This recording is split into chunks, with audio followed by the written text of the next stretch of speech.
welcome to Inside Out West. Tonight I've come to Clevedon to get a taste of long-distance swimming.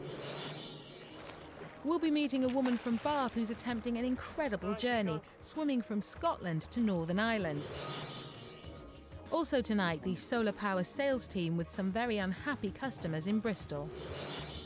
And drink up thy cider. Tony Blackburn celebrates 40 years of the Wurzels. When the moon shines on the cowshed. You're watching Inside Out West.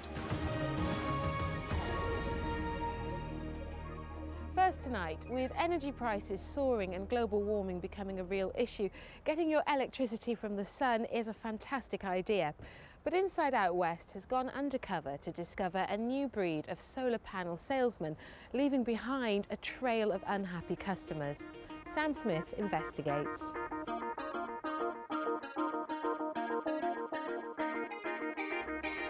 Solar panels are a multi-million-pound industry, but one which is leaving some customers hot under the collar. For the past 4 months, we've been investigating one Dorset company, Solar Technic. Solar hot water systems usually cost between £3,000 and £4,500. But Solar Technic tried to charge this man £9,000.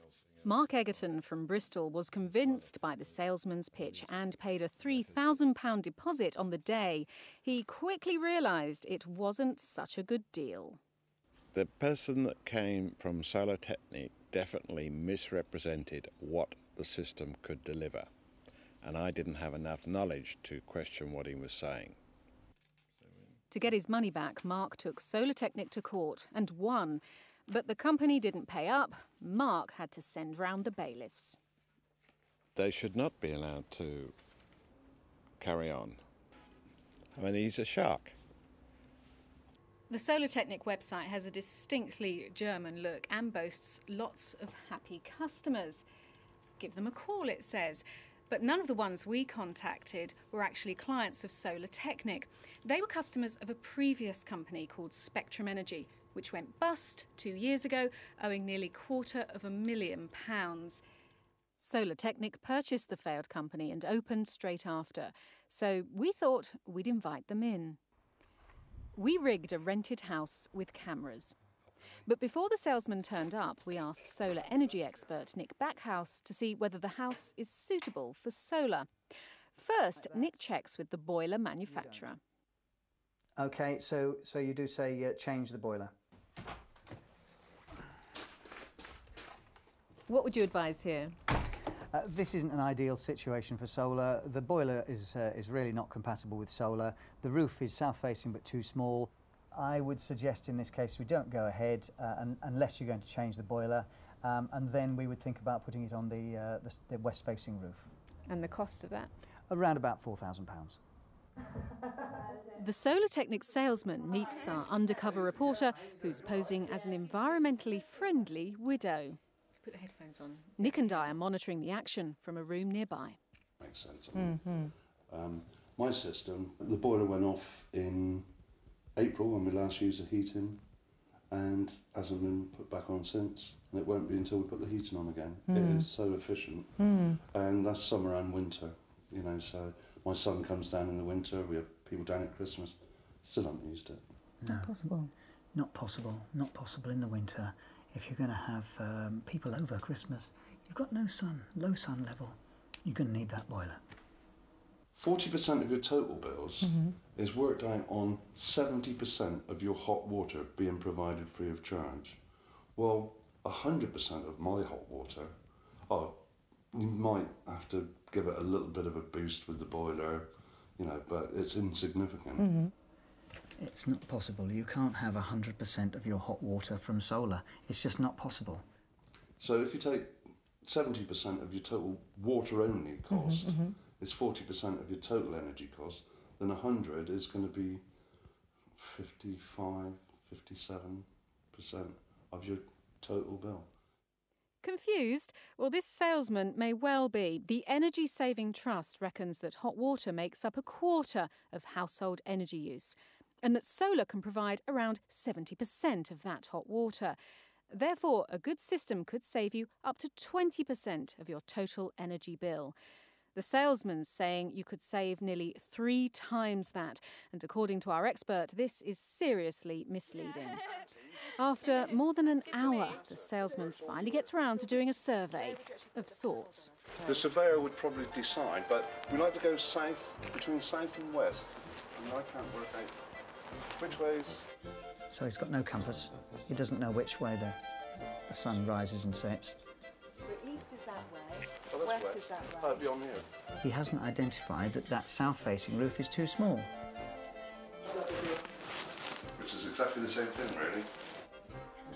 It's missed the boiler. So this is the kitchen. Oh, I'll show you the boiler. This is the boiler in here. Yeah, we will interface with that, but that boiler will not come on for hot water.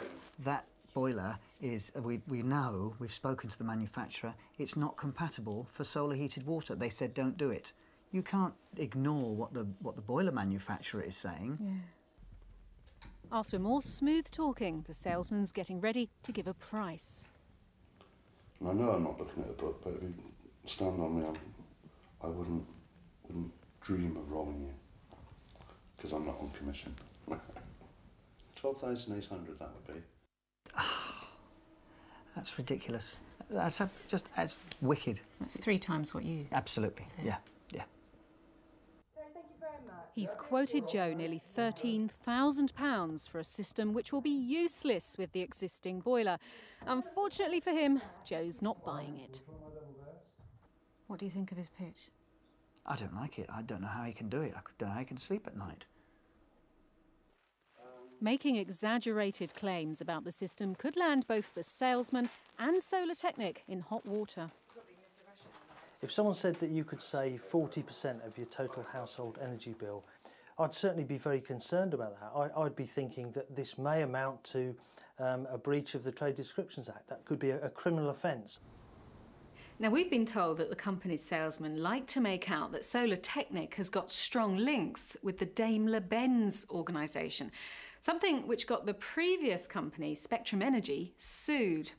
Nonetheless, we thought our salesman might appreciate the fancy motor we've got parked outside. Indeed, he does. He can't resist name-dropping. This Daimler-Benz system, we're... Solar Technic is part of it. Now, just to be clear here, Solar Technic is a UK company and it's not part of Daimler-Benz. Our parent company's in Germany, where it all comes from, and I can see you appreciate German engineering. They don't make rubbish, do they? That is your car over there, is it? Beautiful. It's developed in Germany by Daimler-Benz. The Daimler-Benz, the best of Unterdruck in the world, developed by Daimler-Benz. We're the sole supplier of the Daimler-Benz one. Unique properties of the Daimler-Benz. The Solar Technic, the Daimler-Benz system. Daimler-Benz, nobody else can offer you the Daimler-Benz system. In fact, Solar Technic's products come from China. And where does our salesman get his energy from? I've got a solar system in my house. Well, guess what? This is his house and, yep, no solar panels. We wanted to speak to Solar Technic's owner, Floyd Lewis. He wasn't at their office in Bournemouth, but he did give us a call. We're very keen to speak to you because I do want to ask you some questions on behalf of all your unhappy customers.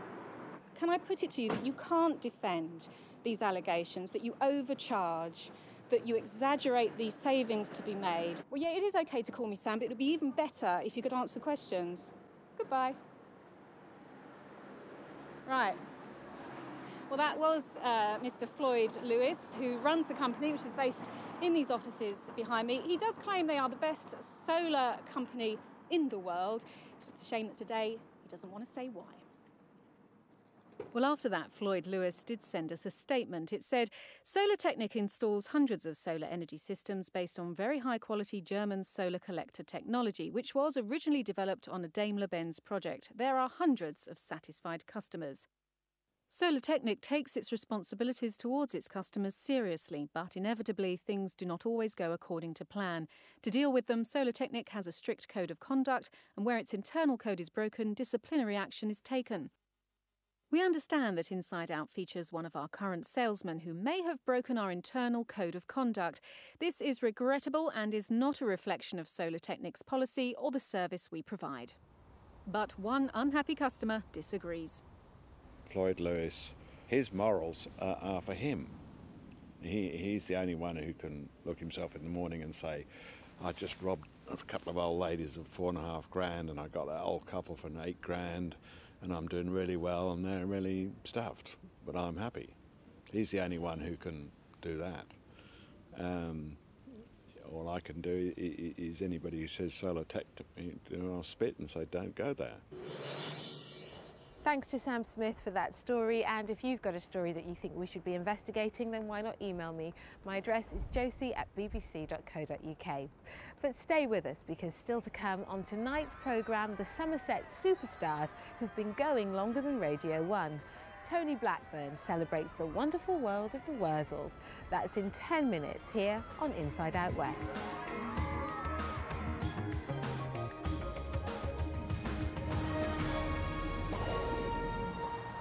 There's something so tempting about being by the edge of the sea. It just makes you want to kick off your socks and go for a paddle. Well, imagine going the whole hog, diving in and going swimming for hours and hours, while the water gets colder and colder. One woman from Bath is attempting to swim all the way from Scotland to Northern Ireland. Here's how she got on.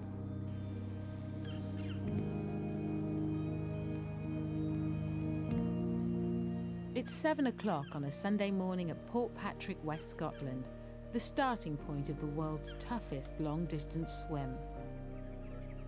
Jacy Wood has driven from her home in Bath to meet Blue Aquarius, the boat which will support her in her battle against the Irish Sea. And she's got a secret weapon to ward off the stings from the thousands of jellyfish lurking just below the surface. It's cowada grease used by farmers to protect their animals against nettles. A kiss from her boyfriend Neil and Jacy's into the freezing waters, which have so far claimed the lives of 2 long-distance swimmers. The rules are strict, no wetsuits allowed, and she mustn't touch the boat or anyone on it. Once she raises her hand, it's island or bust.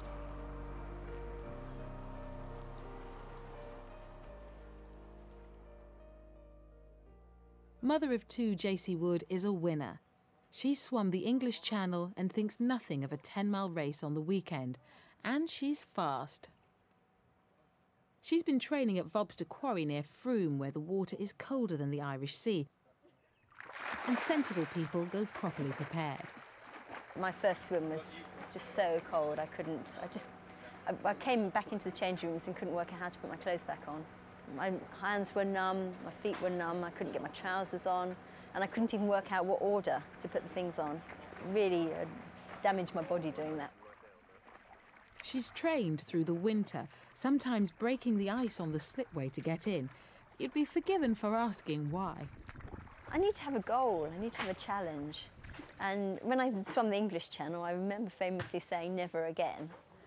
But I don't know, something that drives you to take on a challenge. The idea that it was an extreme swim appealed to me.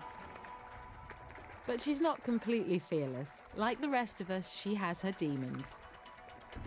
There's a 40-metre mark out there and I won't swim over that, and that's really mad. There's no reason, there's no rhyme or reason why I won't swim over it, but I won't swim where it's 40 metres. Also, I'm terrified of big fish and sharks and things like that, so I'd never do a warm water swim. Well, today the Irish Sea is 52 degrees, at least 12 degrees colder than the English Channel. An official checks her stroke rate while pilot Brian Mahag monitors the route. Neil throws her a warm carbohydrate drink to boost her energy levels.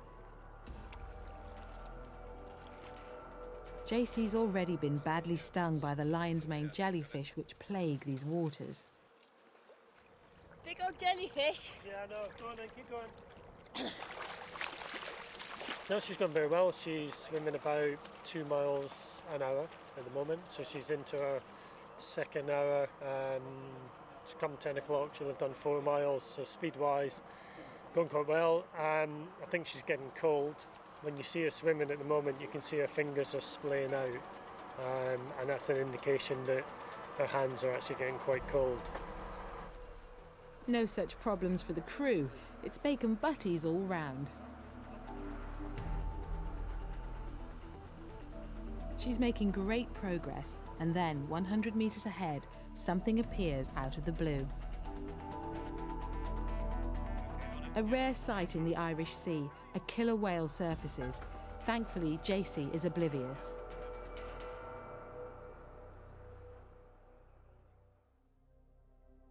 The shortest distance between Ireland and Scotland is nearly 22 miles, although the tidal effect more than doubles the distance swum. But it's the cold that gets you in the end. Over the years, hundreds have tried and failed. Tom Blower was first across in 1947, but the effort is said to have caused his early death. And Major Jason Zaganos died after open-heart surgery on the boat failed to revive him. That's why it's called the Killer Swim. Clevedon swimmer Steve Price has been helping JC. He conquered the North Channel in 2004, on his 4th attempt. On my first attempt, that was like a baptism of fire. I went up there thinking, oh yeah, it's not that far, it's the same as the English Channel, shouldn't have any problem with that, you know, don't get out of swims. And I lasted about 11 hours, and I was stung from head to foot really badly, and inside the mouth as well. It's the meanest, nastiest swim. Makes the channel pale into insignificance. I was the 7th person to do it. Only 8 people have swum that swim, but yeah, I've got it out of my system. You, sir, are a star. Am I making any progress? This is the tough bit. About another 20 minutes, and then you start making more progress when the tide takes you, yeah? Okay. Take another drink. Good girl, Jessie. Keep it up. The crew are trying to keep her morale high, and she's getting some solid food for the first time. How you doing, mate? You alright? Feeling better? Yeah? Put it in your mouth. Put it in your mouth. Well done.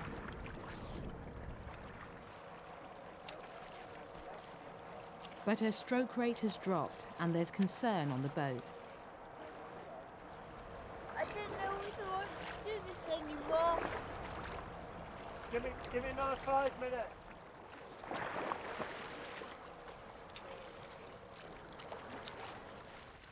Okay, can you do more? Do you want to swim some more? Sorry? Do you want to swim some more? No. You know, if you come out, that's it.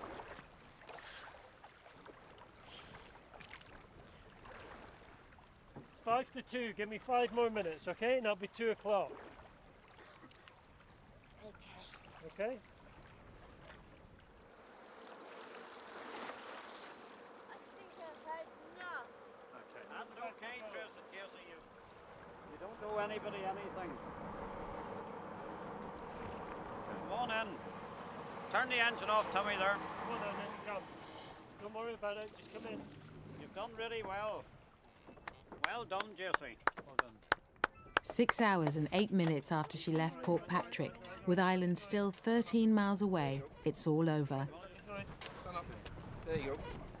You want to just over? Shattered and close to collapse, her body temperature is dangerously low. The Irish Sea has taken its terrible toll. She's showing all the symptoms of hypothermia. I couldn't comprehend what people were saying to me. I couldn't understand. I could hear, but I couldn't understand, and that's quite frightening. And I was very cold from the beginning, and I took a lot of jellyfish stings, and one particularly across my face, which is uncomfortable. I thought, this is sensible. I'm not going to make much progress now. It's time that I really ought to think about giving up.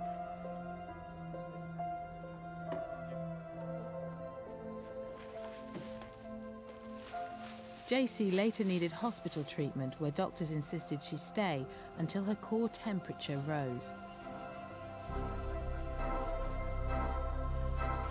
Were they killer whales or just normal whales? No, they were killer whales. It's a bit worrying, isn't it? Back home with her children, Toby and Jasmine, she's reflecting on the challenge of a lifetime. It's a bit like childbirth, where you tend there's big patches of that you don't remember. In fact, I think probably this swim's harder than childbirth. No, I never give up swimming. Yeah, swimming is part of my life.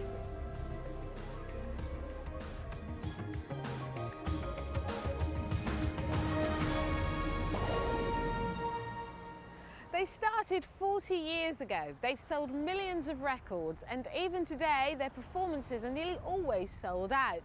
They have a combined age of 257, a decidedly dodgy dress sense, and a strange fascination for combine harvesters. So what is the secret to their success? And how have the Wurzels managed to survive so long in the cutthroat world of showbiz?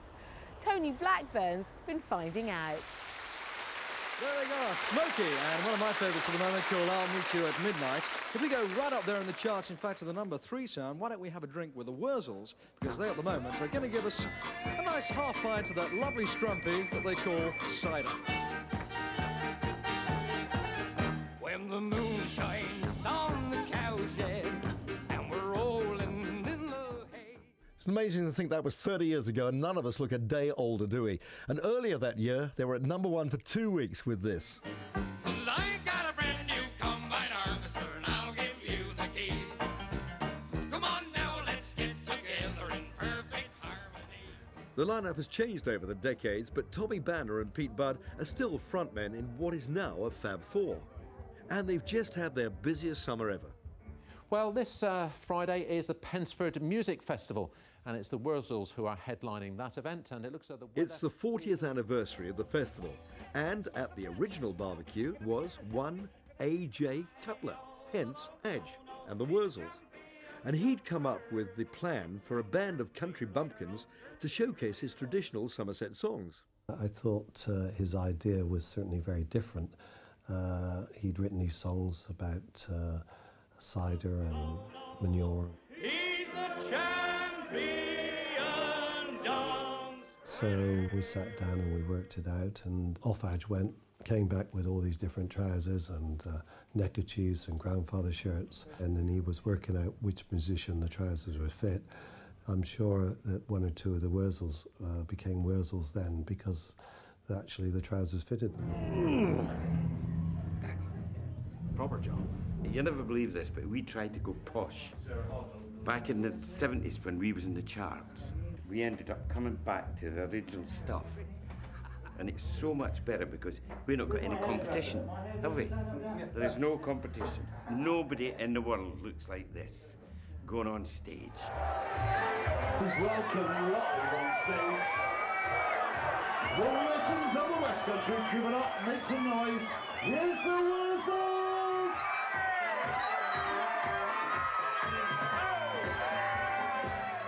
Adge Cutler was the man we've all to be grateful for. He wrote the majority of the songs that we do now, you know, and unfortunately, as everybody knows, Adge went to the Great Cider Vat in the Sky in 1974. And we thought, how are we going to do this? I mean, Adge was front man, and we were just backing musicians. And our manager at that time, Joe Miles, he said, it's your living as well. Oh, you've got to do it, you know. And from there on, we just worked hard. And it worked. The Wurzels' headquarters and recording studios are in deepest Somerset, with a surprising band in the same stable. My name's Sil Wilcox. I run a music entertainment management company down here in the West Country. I've been managing the Stranglers now for 14 years. EMI Records rang me up and said, would I be interested in one of their acts? And at the time, Jerry Halliwell's looking for a manager, and I'm pretty sure that this is the phone call. So I said, could I ask who it was? And they said, yes, it's the Wurzels. So we all fell about laughing, and I said, what made you want me to consider the Wurzels? He said, well, one of the reasons was you've got a farm, you live in the West Country, and we couldn't think of anybody else it would fit to. So what about that country bumpkin image? Not all young farmers wear what the Wurzels would wear on stage, but I think the image is good. I think people should be proud of where they come from. Or, you know, I'm certainly proud to say I'm from Somerset. I don't think it's a problem at all. I know, you know, people always think, you know, you're a bunch of yokels or whatever, but Somerset's achieved many great things. A lot of people thought in the early days we weren't cool, and they maybe thought that we were just going to be a one-off band. It's all tongue-in-cheek, it's all a bit of fun, and if Somerset gets a mention, it's good, isn't it? They're gathered here from the four corners of Bristol tonight. One or two from So what's the secret of their current success? When we first took the Wurzels on, their interest had waned really at the time, and my first job was really to up their profile. The first thing we did was to find contemporary artists like Travis, Oasis, and apply the Wurzler. Remember the words of the song. Don't look back in anger.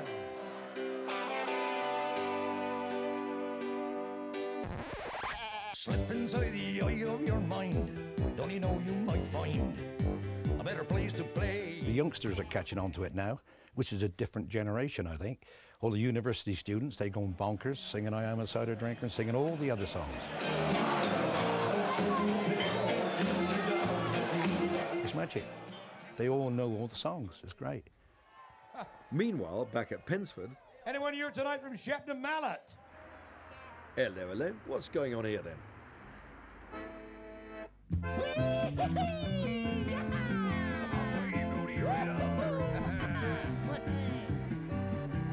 Two police officers are such great Wurzel fans that they have named their son Edge.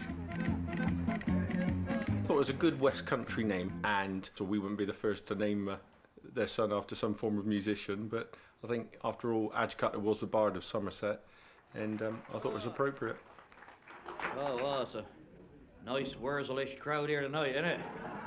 I'm Somerset born and bred, brought up on a farm, brought up in rural surroundings, been exposed to Wurzel music from a very early age by my parents, and been to shows and concerts and seen them for a long, long time, and they're an integral part of the West Country, and you know, I absolutely love them.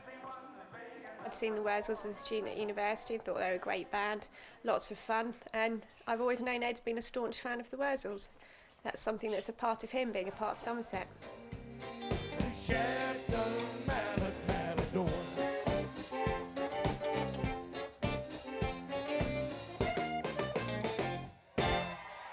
It's the end of the show at Pensford, and Tommy Banner has a message for the crowd. We're still going! Thank you so much. Good night. God bless you all.